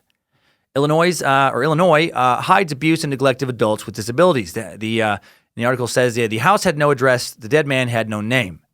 Illinois officials blacked out those details from their investigative report. Nobody else was supposed to learn the man's identity or the location of the state-funded facility where his body was found. The investigation was closed as it began with no public disclosure, and the report was filed away, one of thousands that portray a hidden world of misery and harm. And again, this is 2016. No one would know that Thomas Powers died at 3300 Essington Road in unincorporated Joliet in a group home managed for adults with developmental and intellectual disabilities. Or that his caregivers forced a 50-year-old man with the intellect of a small child to sleep on a soiled mattress on the floor in a room used for storage. Or that the front door bore a building inspection sticker that warned not approved for occupancy. Not even Powers' grieving family knew the state had looked into his death and found evidence of neglect.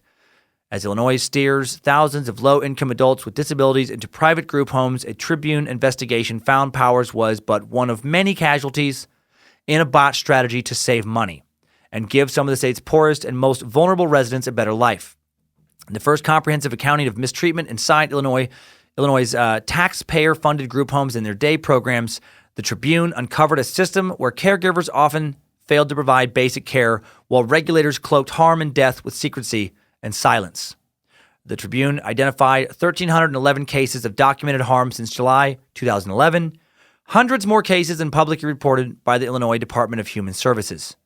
Confronted with those findings, Human Services officials retracted 5 years of erroneous reports and said the department had launched reforms to ensure accurate reporting. So yeah, that doesn't sound better than Pennhurst at all. Shit's still being kind of hidden. Bad things still happening. Earlier this year, 2018, NPR reported that people with intellectual disabilities are victims of some of the highest rates of sexual assault in the nation. NPR found previously undisclosed government numbers. And again, it's a sad theme here that both these things were, undisclosed government numbers, showing that people with intellectual disabilities are assaulted at 7 times the rate of people without those disabilities. 7 times the rate of assault. Jessica Oppenheim of the Arc of New Jersey, an advocacy group, says people with intellectual disabilities live an isolated life and it makes them more likely to be victimized. Let's face it, she adds, offenders are going to look for an easier target and someone who doesn't feel they have the right to say anything, someone who may not understand what their rights are, someone who's not comfortable or maybe is even afraid to say anything makes for an easier target. So how do we fix things?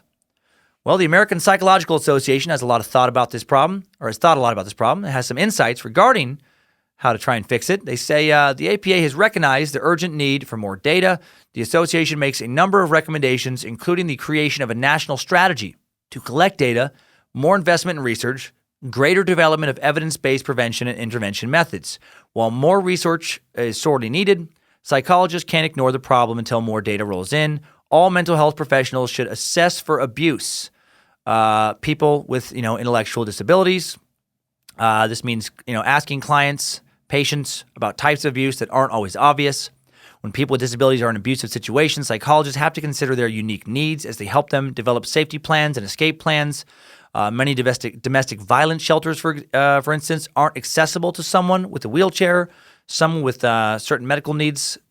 People in shelters might not know sign language or be able to accommodate a person with visual impairments. These barriers can make it difficult for people with various disabilities to flee an abusive situation. Psychologists can also help by taking a proactive approach to help clients avoid abusive situations. For example, they can help parents of disabled children seek support and learn coping strategies to manage their frustrations so that the child doesn't end up in a potentially dangerous situation. In addition, psychologists can help people with disabilities learn to advocate for themselves and find ways to communicate when something's wrong. Meanwhile, disability advocates say the fields of healthcare, social work, and psychology should do more to teach trainees about disability issues, including intellectual disabilities, raise awareness of the risk of violence towards this population. One place to start is to open the doors to people who walk in those shoes. Psychology needs to become a lot more welcoming of people with disabilities. So, sounds like what we need to do is not send them away and pretend they don't exist. They need proper treatment. We need to find out what that treatment is. Find out how to take care of them better and better as we go forward. But then there's this other problem of who is going to cover that. When I think of this problem, I think of people who complain about their school system being shitty. But then this is one of probably many examples I could use. But then when a tax levy is proposed to increase their taxes to pay for more teachers and better conditions at the school system that they're complaining about, they voted down. Which is fucking ridiculous. But that kind of stuff happens all the time. But, if we want this issue fixed, we're going to have to throw some money at it. We're going to have to pay for proper care for the less fortunate. Unlike when Pennhurst was founded, education exists now for how to care for the intellectually disabled. Now we know how to do it, but that doesn't mean we are doing it, or at least we know a lot, how to do it a lot better. We know how to care for epileptics, the deaf, the blind, the paralyzed, people with all kinds of disabilities who used to be sent to Pennhurst or places like Pennhurst. I think, for their safety and health and to prevent some additional tragedy, I do think maybe, just maybe, we could talk about maybe some sterilization happening. I know, it's not a fucking popular one. I'm not going to get a lot of support on that front. I've had that conversation many times over the course of my adult life, and pretty consistently, my thoughts are met with looks of disgust and horror. It's fine. So what else can we do? We can start caring about the intellectually disabled, and we can volunteer our time or money to help those who need a little more help than the rest of us. I looked into some charities, that help people with intellectual disabilities. The one that seemed the coolest to me that I found doing a little bit of research is called Advancing Opportunities. Advancing Opportunities has a mission to drive independent living for individuals with disabilities. All of their services are person-centered. One especially unique service lends free assistive technology to adults that require some help with tasks like college assignments or recovering from memory loss. Yet another incredible resource for adults with disabilities is their employment program that provides resume building and training on new tasks. Advancing Opportunities strives to be one agency for all disabilities, and they do other things beyond that with people with more severe intellectual disabilities. Link in the episode description if you want to learn more about them or donate. It's advopps.org. And I guess nothing we can do, is not look down on them, And in this regard, compared to when I was a kid, things do seem to be changing a lot for the better. Society does seem to be moving in a good direction. And, part of me saying that comes from the research I did for this week's Idiots of the Internet, where I actually found some inspiration. Let's check it out.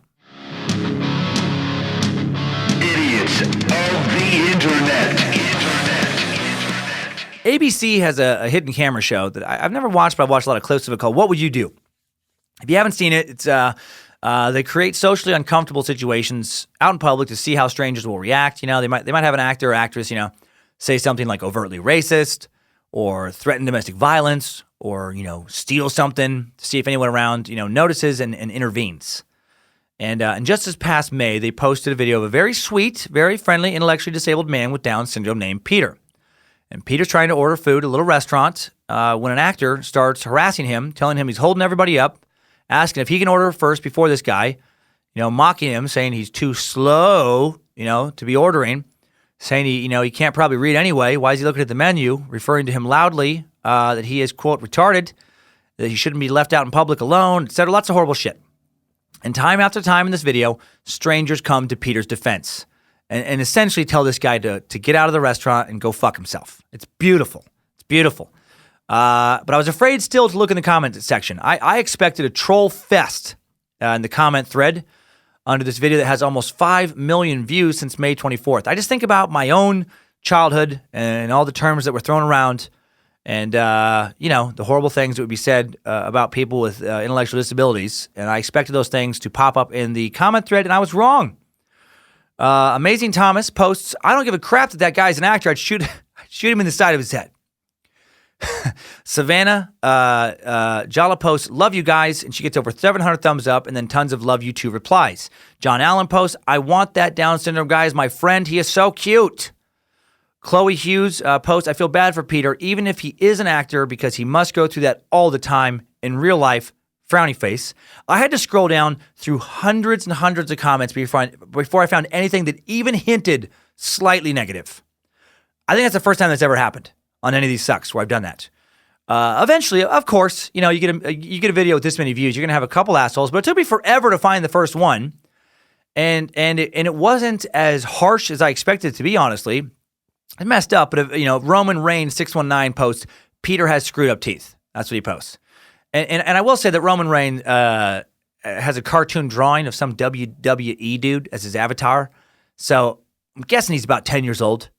And immediately the first replies to his post are, screw you. And you're just like the guy who's insulting Peter, screw you. And since they're saying screw instead of fuck, I feel like it's other little kids putting Roman in his place. I like it. Hail Nimrod. And shut the fuck up, Roman Reigns, you shitty little asshole. Tons more nice comments follow. So many more nice comments. You have to go down like another 100 or so more before you find a user who stole my socks who posts, never understood why people with Down syndrome have the worst haircuts, which, is mildly not cool. And then Stephen Jobs, obvious troll, replies, because they're too stupid to get a good one. And then the other users fucking tear him apart immediately. All replies, but just so angry towards him. None more so than Kanashi Nico, who posts, quote, Stephen Jobs, fuck you, cock dick balls, bitch ass whore, retarded shithead fucking motherfucker. All caps. Okay. Probably should have left out the word retarded in that rant and in all other rants, Kanashi, but I do support your intent. I do support the rest of the vocab you use wholeheartedly. Then hundreds and hundreds of other super kind comments in a row. One of my favorites is user Silver Dollar, who posts, Peter is not retarded or mentally challenged or any of that. He's a customer at a restaurant trying to enjoy a meal. How beautiful is that if you really think about it? Why do we have to define him by his intellectual ability? Why can't he just be a fucking dude wanting a sandwich? He's just a dude trying to get some taters and some gravy, much like myself. A guy perusing a diner menu, hoping to find that chicken fried steak breakfast is still being served afternoon, hoping to find that the hot turkey sandwich platter does, in fact, have cranberry sauce with it, and that it has real potatoes, not instant. Maybe he's a guy hoping to see a little meatloaf on there. little meatloaf with some green beans, maybe French style. I'm very, very all too familiar with diner menus. But yeah, exactly, Silver Dollar. He's just another meat sack, just like the rest of us. No one's perfect. And then user Peyton K sums up how I feel about the video in general, just posting, "This makes me feel good." So thank you, Internet, for making me feel good and not being full of idiots for once. Idiots of the Internet. Well, thank you, Space Lizards, for voting in this topic on the app and the website. I would have never picked it. I don't think I would have ever heard of it. Now glad I know about Pennhurst. And I'm glad I know because it's made me reflect a lot on this issue. Caring for the intellectually disabled is, probably always will be a very complex issue. So many different situations. There's kids, for example, with, high-functioning autism who are much, much, much more self-reliant than other kids with extremely low IQs who also need a ton of care. They can be more self-reliant than kids who are quote-unquote normal, And then there's this, such a wide variety of people with such a wide variety of needs. For 2 years in Spokane back in 2006, 2007, I lived next door to a couple that had 3 boys. There's a couple in their 40s, and they had 3 kids, all in their teens. 2 of the sons perfectly healthy. I still see one at shows, stand-up shows in the area from time to time. He's a grown-ass man now. He's not working the drive-thru with the Spokane Valley Dairy Queen anymore.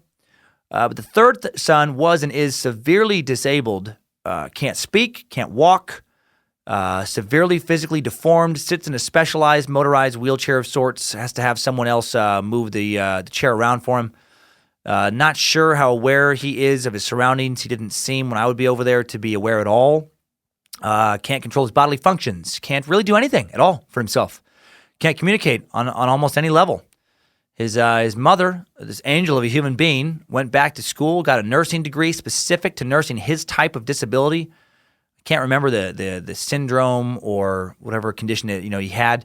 I remember it was rare, but she did that so she could become a full-time nurse, and that's what she was now. She didn't seem to be able to spend much time with her other 2 kids because her full-time 7 days a week around-the-clock job was taking care of the one child, and that would be her job until either he died or she died.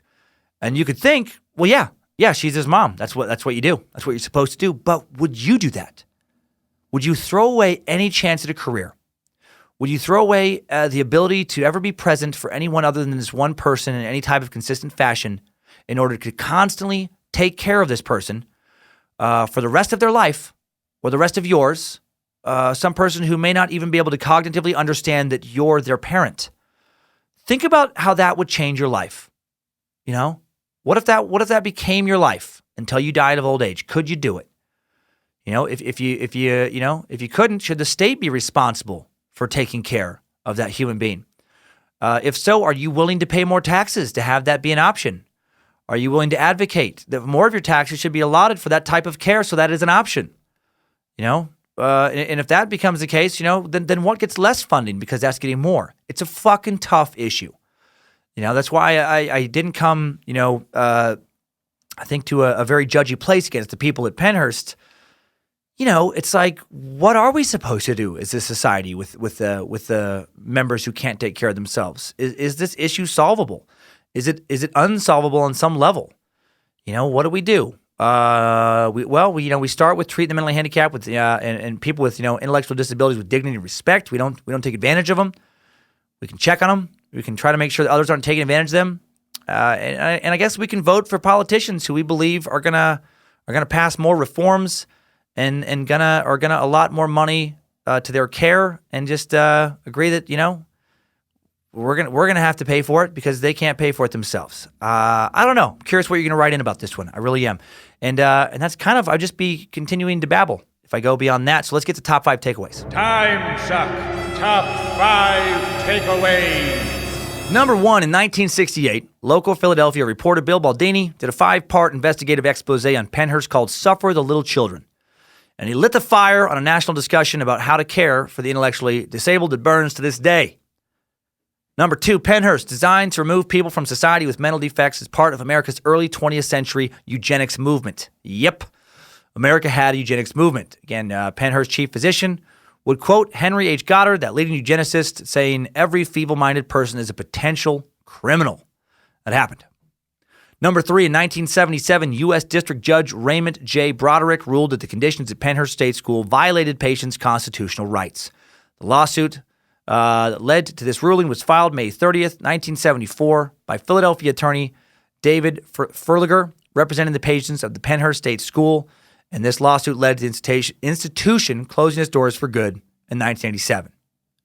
Number 4, the intellectually disabled are still suffering. They're assaulted at 7 times the national average.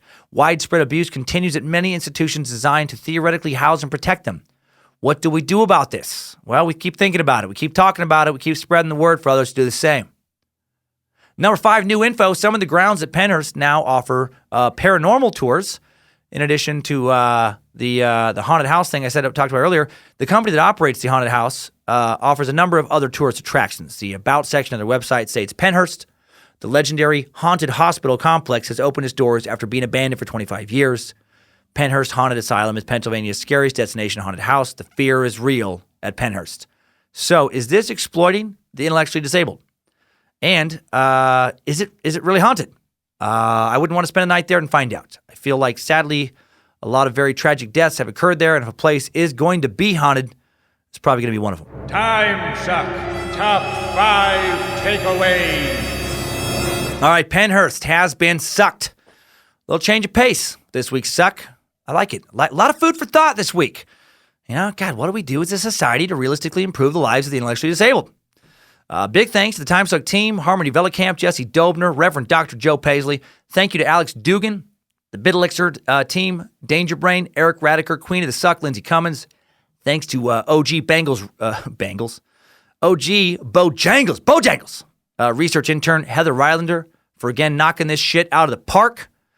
And next week, on Monday, we head to the Roman Empire. Specifically, we look at Spartacus. I'm very excited for this one, man. I've always been fascinated with Spartacus. We examine Rome's infamous, gladiatorial combat. Spartacus was a famous gladiator who led a famous uprising against the Roman Republic in the 1st century BCE. Well, what was life like for Spartacus and other gladiators at that time? What was life like in Rome? How big was his sword? Did he have 2 swords? Did he have a mace thingy? Did he have a shield? Did he not have a shield? Did he fight with lions? Did Bojangles fight as a gladiator as well? How did those dudes train and win their freedom? Did they body slam people sometimes? Did they fucking fight on boats? I don't know. There's a lot of things I want to find out. I'm really looking forward to getting into all these things, Gladiator. Are you not entertained? May have to watch that Russell Crowe movie again. May have to watch some old episodes of that old Star series called Spartacus again. Man, that season 1 of that show was incredible. Another hidden gem, I think. Spartacus season 1, it was on Stars like fucking 8 years ago or something. Incredible show. Then the poor lead actor died of, I believe it was Hodgkin's. He died of cancer before they could do season 2, which was really kind of jarring to me because he was so physically fit. Not that physically fit people can't die, but he was young, ripped, and then just gone. It's fucking crazy. Anyway, right now, let's get out of Spartacus. Let's get to some Timesucker updates. Updates? Get your Timesucker updates. First up is a Pancho Villa update from Timesucker Liz Espino. I probably fucked up your name now, Liz, even though you're calling me out on a Spanish pronunciation thing a little bit. Espino?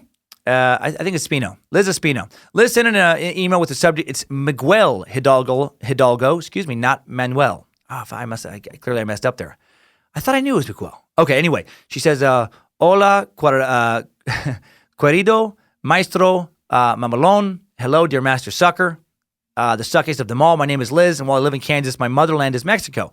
And she says, I was able to find out how much pesos translate to current pesos, by 2012 standards at least, and its equivalent in U.S. dollars, I found 10,000 old pesos equals 396,747.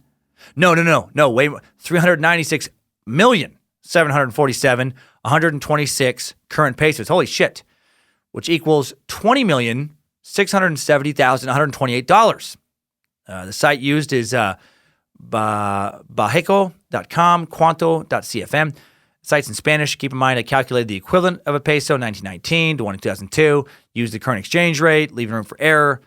So that's a lot of money, which does prove that Pancho's capture was worth a fuck ton of money, as I said. Well, thank you, Liz. I love that update. I love that that's out there. Yeah, no wonder I couldn't find it. I wasn't Googling in Spanish. I appreciate it. Also, these updates will not reflect Friday's Toy Box Killer episode because I had to record this episode before that episode aired. Another Pancho Villa update, this time from Super Sucker Victor El Camino Sanchez. Says, Master Sucker, I just listened to your Pancho Villa suck, and I wanted to take the time to say thank you. I am an immigrant from Mexico, and after 26 years, I just became a legal permanent resident of the United States. Ever since I was a small child, I have only ever heard Mexicans described in a negative and dehumanizing way, going back to Proposition 187 in California. Google it.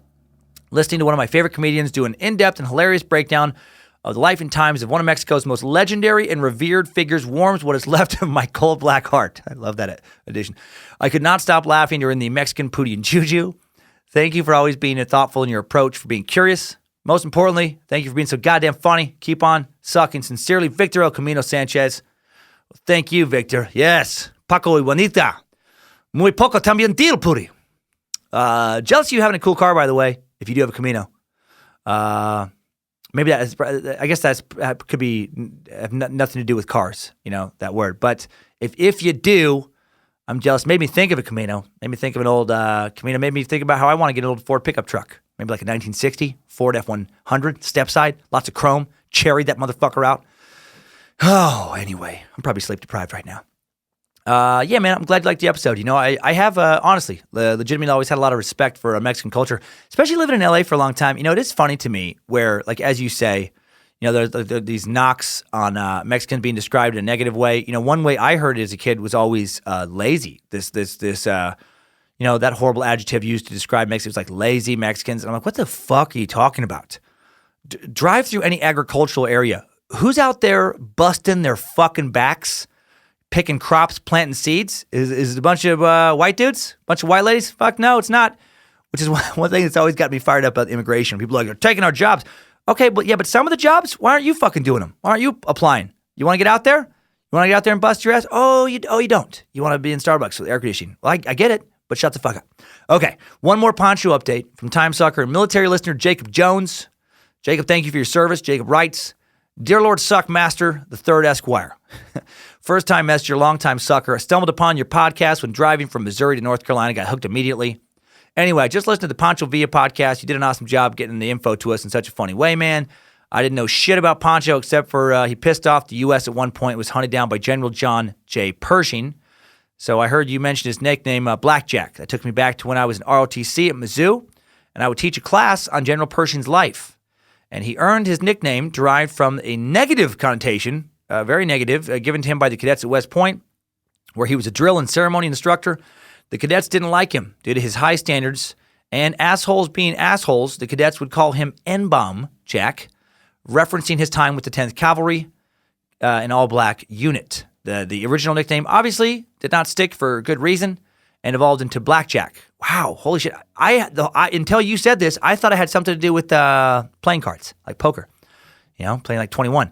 I guess not poker, but you know what I mean. Pretty shitty history, but history nonetheless. Hope you found that tidbit of info to be interesting, and thanks for the time suck. I did find it interesting, and you're welcome. Yes, I listen to it on my way to work every morning, and it wakes me the fuck up when I drive to post. Love your stand-up and the podcast. So take it easy, Master Sucker. Respectively, Jake. Man, well, thank you, Jake. Yeah, man.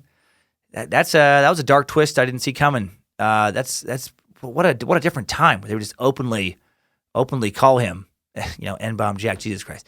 One last one today from Suckhead and Wonderful Meat Sack Troy Mangillo. He says, "What's the big deal? What is big deal? Why you stare at me when I suck soft shame cock? I bother no one. It's relaxing for me." I added a little bit there. He says, what's big deal? Hail Nimrod for delivering us from the temptations of idiocy. Praise Bojangles and his one-eyed, three-legged gloriousness. Damn Lucifina with her wily charms. Hail Lord of the Suck, a.k.a. damn mother sucker prophet of the curious. Cummins, a.k.a. master of all the sucks, a.k.a. insert funny caption here, Master Dan Cummins. I love the fucking preposterous amount of nicknames. I love it when you go through all of your aliases. He says, I write to you because I want to thank you for all the knowledge sucking you have provided. I just recently became a space lizard. It's something I'm very proud of. Cult of the Curious is an amazing community. I'm proud to be part of it. I love listening to Suck during my dishwashing job. Your sweet, sweet voice has been blessed by Nimrod's ball sack. Cracks me up, especially when you slip seamlessly into one of your characters. Thanks, man. I'm trying. I feel like I've been a little light on characters lately. I got to get him back in there a little heavier next few episodes. Ever since I moved up to a small town here in New York from the Big Apple, it's Things have been rough just trying to make ends meet. I'll spare you the details, but upon discovering your podcast through Pandora, my life has gotten better.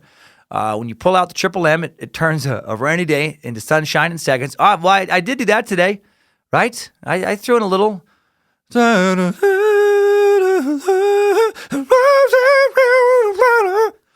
Little humming Michael motherfucking McDonald just happened there. He's got triple M'd in a humming method. Okay, anyway. He says, I made the move to pursue a business venture I started with my best friend of 27 years. That's awesome. We started a toy company called the Ursonauts. That's cool. We've been trying to get off the ground. We have a social media presence, but, due to life, it's taking a back seat. I hear that, man, which we are not proud of. I've been in a downward spiral of depression, constantly feeling like all I ever do is fail, combined with several dating disasters. All I could feel was emptiness. I hated life itself. One day I had Pandora on, heard your advert for Timesuck, listened to the Golden State Killer, and you almost fooled me with your fake story about the West End rapist. I think that's what you called him, and I was hooked. I don't even remember what the hell I called him. I say so much crazy shit on here. I know this is getting a bit long in the tooth, and I apologize for that, but I want you to know you become one of my heroes. Never lose your absurdness, nor your curiosity. The best advice I was given was when I was finishing high school, and my bio teacher said to me, it doesn't matter what you choose to do in life, but be a learned man and read everything.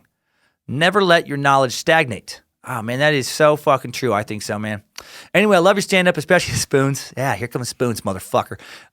Thank you for being a curious motherfucker. Keep the suck going. And for the love of Nimrod, can you do a gig up here in Hudson Valley? Fan and curious cult member for life, Troy. Oh, man, well, I don't know if, hopefully the Hudson Valley works. Hopefully I can do gigs where people want me to go, because hopefully the suck keeps spreading, and I can, have a big enough audience to do gigs all over the fucking place. And, sorry that life has been a little hard, but I like your attitude. I like your outlook. And man, all you can do is just keep pushing, just keep grinding, follow that passion. Don't give up. If you hit a wall, just stand back, let it go for a day or two. Think about how you can get around it. Think about how you can try to bust through, try something else. And then that's it. And then just never stop. Just never stop doing that. It's no guarantee you're going to succeed, but stopping to do that is a guarantee that you will fail. For sure. Love you, buddy. Love all you guys for sending that stuff in. Thank you. Thanks, time suckers. I needed that. We all did. That's all for today, time suckers. Have a great week. Take care of each other. Be extra kind to somebody who maybe has a little heavier load than you do to carry through life. You keep on sucking.